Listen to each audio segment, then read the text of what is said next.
Matt Steiny, Matt Dow, the Guru Johnson, Low Neal, he'll be here in a second. We're joined by Ross Tucker, and Ross Tucker's here today representing Seat Club, a new platform that launched just last month as a way for fans to get tickets at the lowest possible price by eliminating the fees charged above face value by every other site. Designed by ticketing industry veteran Cole Rubin, Seat Club has already saved fans over $400,000 in ticket prices for its first month. For a yearly fee of just $99, fans can have the ability to comparison shop for prices for any event with access to the same seats as ticketing companies. Seat Club makes no money on the transactions, and it's delivered straight to the consumer in real time. Ross Tucker says he's going to invest. No, and in all sincerity, anybody listening to the Bay Area right now that's thinking about coming to the Super Bowl, right?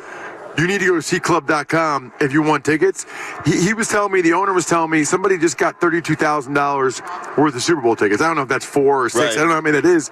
They saved $7,000. Wow. So it's kind of like the Costco model for tickets. Seriously, like they don't make $1 off the ticket. They make the $100 a year from your annual subscription. Right. So all the other ticket companies, the fees just go through the roof. You ever think, okay, I'm going to get the tickets for $100. You get to the end, it's $175. How did that happen? Oh boy! How did it go up $75? Exactly. That doesn't happen at seatclub.com. Ross. And by the way, use the code before I forget. Use the code Ross. So the first year, it's only $50. Wow, man! I just saved you $50 no right there. doubt about it. How expensive are Warriors and Niners tickets? Oh boy! Yeah, I bet your Warriors tickets are really. You gotta have some chicken. They're coming back a little bit, though. They're coming back a little in terms of. I don't know where prices. he's shopping, but yeah, they're up there.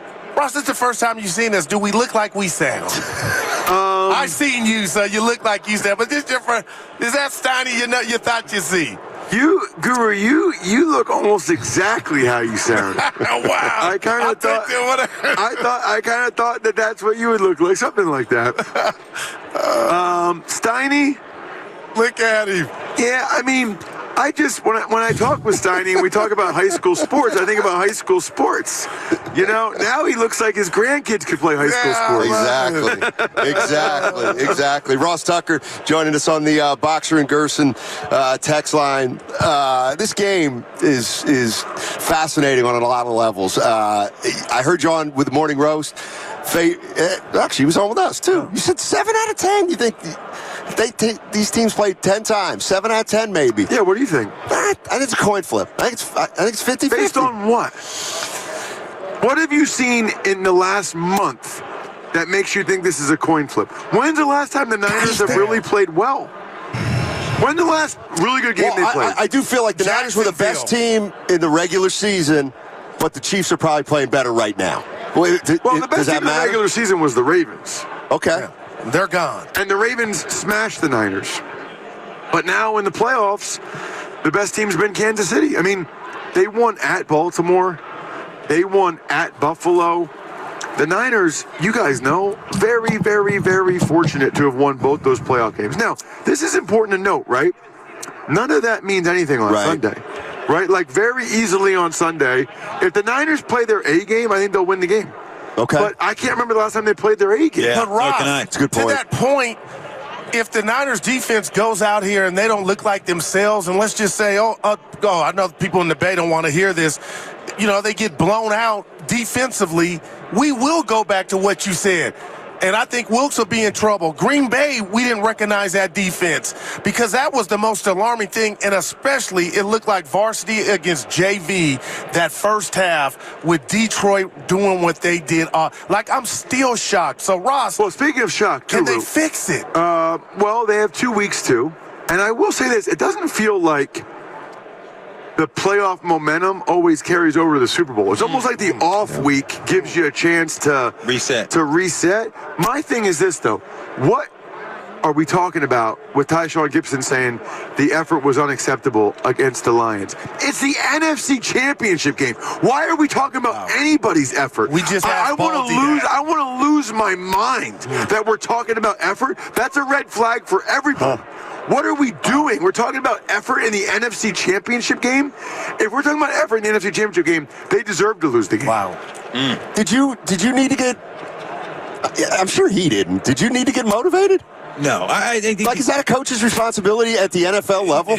No, I think the players motivate themselves. You got to understand, you're a grown man playing a kid's game, getting a king's ransom. And Ross, you know that it's about. Well, what about Dan Campbell? I thought that's what he does, and why we all love him. Well, I think people love Campbell just because Campbell's just Campbell. He's going to step. Look. He said, "Get behind me, and I'm gonna lead." Campbell's just a guy that he's emotional. He played this game. He's a physical type of guy, but I don't think he has to get guys to play. They're expected to, and I don't think the Niners got to get their guys to play. It's just guys out in wrong position. Guys aren't doing the right technique, and the effort starts to fall off because they're out of position. They're getting tired, and fatigue and make cowards out of everyone. But the Niners have to do a lot, like Ross said. They just got to get better. We know that we've seen this team play at a high level. Can they get it back? And Ross, with that being said, Purdy, I know everyone talks about this guy, what he can and cannot do, but how much you think that you're going to see what he needs to do with Debo and Ayuk?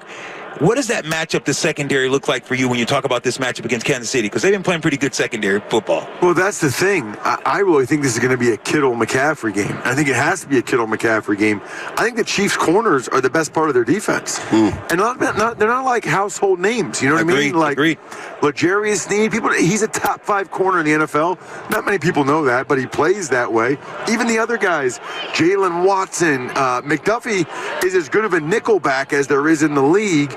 Which, by the way, is why it made no sense whatsoever for the Ravens to go 3 wide receiver 2/3 of the time, not have the fullback out there, not have the 2 tight ends out there. Man. They blew it. Kyle will not make that mistake. I'm going to tell you that right now. Kyle will not make that mistake. You'll see more 2 tight end sets. You'll see a lot of use check. That's what you need to do.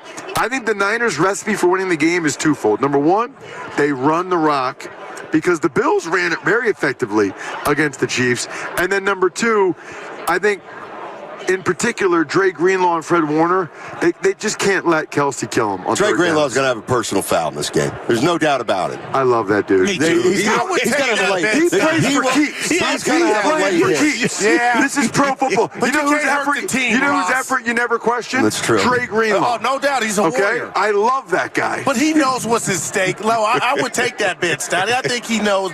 I can't give him a 15. He knows, but once he's on the field. Draymond Green. You know, I got a question for you guys. I had somebody just asked me this.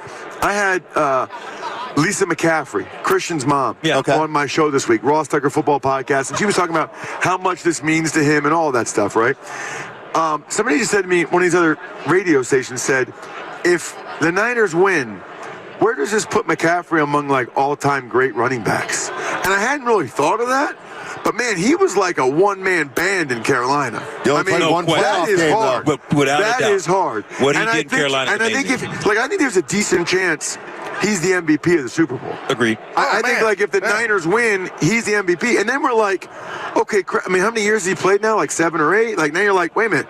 This guy's having, like, a really, really good career No now. doubt. But I don't feel like he gets that love. Like, I think running backs don't get that love until they have the Super Bowls. Damian Thompson got it. He did. Marshall Faulk. That's because you led him to 78 touchdowns in 1 year.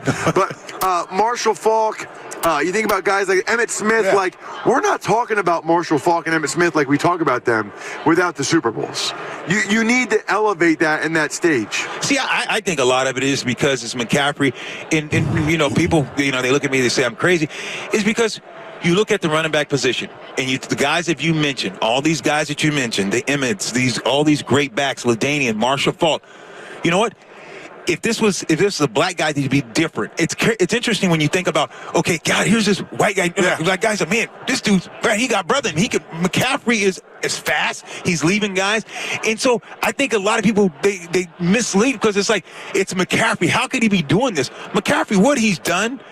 This guy is a ball player. I think he should have been up for MVP. I'm with you. I don't think he gets the credit that he deserved. And I don't know. And of course, it's not racial. It's not anything. But it's just like, well, it's like when you go play basketball, you're like that white boy can shoot. Or, no doubt. And he's changed everything. But people don't talk. It's when you say that now. There was a movie that was called White Men Can't Play. Exactly. They need to make a new movie called White Men Can Play Running Back. You know what? Ross says, who started? Let's do this. We just came up with the movie. Hell, who says no? I'm looking for every angle under the sun. I'm thinking of McCaffrey. So they need like he needs to have a big game. There's no doubt about it. And Kittle, but he needs to have a big game. Where has Kittle? So this year, when you're talking about Kittle, because I always like, hey, diddle, Kittle down the middle. I love Kittle. So is it been by design or what? Because he hasn't been, I mean, it's quiet. It's quiet. But Kittle, we've seen this guy. He's capable of 100, 150. I mean, you know Kittle. He's one of the best tight ends in this league. Yeah, I think he's, number one, I think Ayuk has emerged such that they try to get the ball to Ayuk more. It used to be just Debo and just Kittle. Now it's like McCaffrey out of the backfield. They didn't really have that with Raheem Mostert and those guys a few years ago.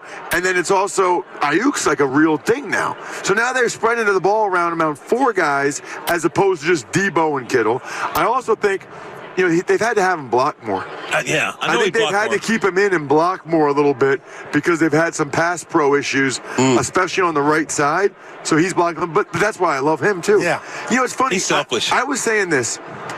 The Niners could be a really likable team if they would just stop complaining all the time. About what? About everything. Give us an example. Okay. The field, the practice field. No. Last week. Well, first of all you heard from any Niner all offseason, every Niner player or fan was the only reason why they lost to the Eagles was because both quarterbacks get hurt. My recommendation would be to not let your quarterbacks get hurt. Okay? Not let the defense kill your quarterbacks. And they talked about it all offseason. Okay? Then next thing we have, last week, they asked Bosa his impression of the Chiefs' offensive line. He's like, they hold a lot. Yeah. Then they asked Jed York what he remembered from the Super Bowl 4 years ago. I remember Nick Bosa being held on 3rd and 15. They're always whining or complaining about stuff. Now this week, what do we have? The practice field isn't good. Right. It's the Super Bowl. You're barely practicing anyway. They're doing like a walkthrough. Hey, give me a break. And then today, now they had the alarm pulled. You got Steiny, that happens every season. You got to see my post at Ross Tucker NFL. I said, well, at least now, if the Niners lose, now we know why. It changes everything. The Thursday alarm pull, that changes everything. Wow. I mean, at least they have their built-in excuse. What time was it was the combo of the field. Did that ever happen to you? What time was the alarm pulled is the question. It's like Billy Martin back in the Yankees said, somebody could have dropped a bomb on the team hotel at midnight. No player would have been hurt. Nobody was there. So anyway, Ross Tucker joined by Lorenzo Neal, Matt Steinmetz, Daryl the Guru Johnson on 95.7. The game. That's the one thing that I keep coming back to is Brock Purdy. Like when the season started, it was Philadelphia, Dallas, and the 49ers in the NFC. Yeah. And they were kind of jumbled. And I thought at the time, well, the Niners are relying on Brock Purdy in his second year. It's going to be tough. It's going to be tough. Well, he's now taking them to the Super Bowl, or he's starting quarterback. And what's weird is he's done that, not really playing that great the last couple games, and they've still done it. He's the other reason why I would say that the Niners could be likable. I'm rooting for him. Me too. Like so what I like when lazy people in the media, I like when their narratives can be eviscerated, right? Right. Like Kyle Shanahan can't win the big one.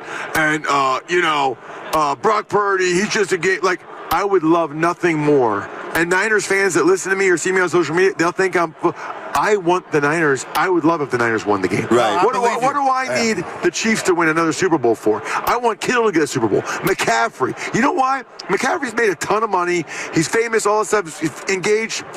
I know that this would mean everything to him. Man. Other players say that, right. but he was in the locker room for the Broncos when his dad won the Super Bowl. He knows what this would mean for his whole life. This is the dream, not to make the money. I mean, the fiance is probably a dream too, right. but the Super Bowl too. But Ross, I keep thinking about this, guys. Jimmy Garoppolo, if you ask me, is he a better quarterback than Brock Purdy? No. And Definitely not this not. early, okay? I understand that. But when we talk about eras, guys, Jimmy Garoppolo has played in this game. He took this Niner team without McCaffrey and got to this stage against this same team and had a 10-point lead and then went to 2 other NFC championship games. So to me, it's imperative. I know Brock's young. He's a puppy. But for the Niners, the era of Brock Purdy, to check that box this early to say we're greater at the quarterback position, Ross, and we got something, look at my ring to show for it. And I just hate thinking about if somehow they don't get this done, Lo. you can't come here and tell me I wouldn't be mad or scoff at it, but the era's still where Jimmy took you. You got there and you couldn't get it done. So to me, that's what's at stake. If Brock and Kyle can check. The bottom line, they both check that box. Bottom line to me is that, okay, Jimmy Garoppolo got to the Super Bowl and didn't get it done. Games. Purdy's got a better team around him. Ran the ball 40 times. Purdy's got a better team than Jimmy Garoppolo threw the ball 8 because times he's got in that one extra game. weapon. Yeah. He's got that one extra weapon. He's got Debo. I felt like maybe the defense for the Niners was better back then than no the question. Let's say offense. No Let's just keep it offense because you're probably right there. I would say that. Defense Although I'll is say better. this. Offense is better. That's the problem, right? Like the O-line has been a little bit shaky. I don't know what aspect of the Niners you're feeling good about right now. That's a good point. In this game, they haven't played that well the last couple of games. But you know what? I said it before, I'll say it again. It really doesn't matter. No. Like, what happened Sunday matters. Kyle will have a good plan. I hope it's a good game. I think it's going to be an awesome game. And that would be something. If Purdy was able to beat Mahomes on that stage, because you mentioned Buffalo ran up and down on Kansas City. I thought Kansas City was going home in the playoffs. Yeah, and then Baltimore decided not to run. Decided not to run. I'll never get over it. If I was a Ravens offensive lineman, I would never get over that the rest of my life. Agreed. Yeah. What were they doing? They were trying to be somebody else. I don't know. Yeah. Is there anything that can happen on Sunday that would surprise one team or the other? You know, there was maybe hiding something. I'm not hiding something all year. Yeah. But you unveil something. I guess and what's the longest it could last? I would be surprised if the Chiefs receivers had a big game down the field. They're just not very good. That would surprise me. Man. But that's like if you're trying to bet or you play one of those fantasy things, the one game things. That's the guys you have to pick. Right, like Valdez-Scantling. Maybe somehow Valdez-Scantling gets 2 catches for 148 yards and 2 touchdowns. You never know, right? If you're going to try to win one of those contests, that's the guys you got to pick. Dude, 11.5 is Purdy's rushing number. About that. We're talking. Let me check. I'll check it again. He's got to rush for 12 yards. While you're checking that, why is the Niners favored? Boy, you're preaching to the choir on that one. Man. No, I'll tell you why. With the way they played the last 2 weeks, how could you favor them? And they still haven't stopped the run today. So I have that betting podcast, Even Money Betting Podcast. Evan? Okay, so Evan, we got this thing. Have you noticed that when you're on the radio and you say something, we got this thing that goes, whoop? No, I just noticed when I mentioned the Ross Tucker football podcast that Evan did something. With his hand. I saw you look over. Yeah, I saw that. So then when I was going to tee up the Even Money Betting Podcast, I knew that Evan was about to do something. Yeah. Are you? I feel like Evan is suggesting that I would say check out my social media at Ross Tucker NFL as a plug. I would never do something. No, like you're that. right. Yeah. Why would you? I would never do something like We that. just nicknamed you Billboard. Anytime I'll be like Guru will be like, you got it figured out now, Ross. Well, I was in the gym yesterday and whoop. Yeah, anytime you kind of named down for, I was talking to Lone Neal. Whoop. Listen, you got it down, Ross. I'm no dummy. Okay, I'm no dummy. He might have been born at night, but not last night. Rushing prop, Brock Purdy had to go up. Now it's 12.5. Okay. It went up a yard. That's amazing. The people listen to me on the Even Money Betting Podcast. Whoop, whoop, and they took the over.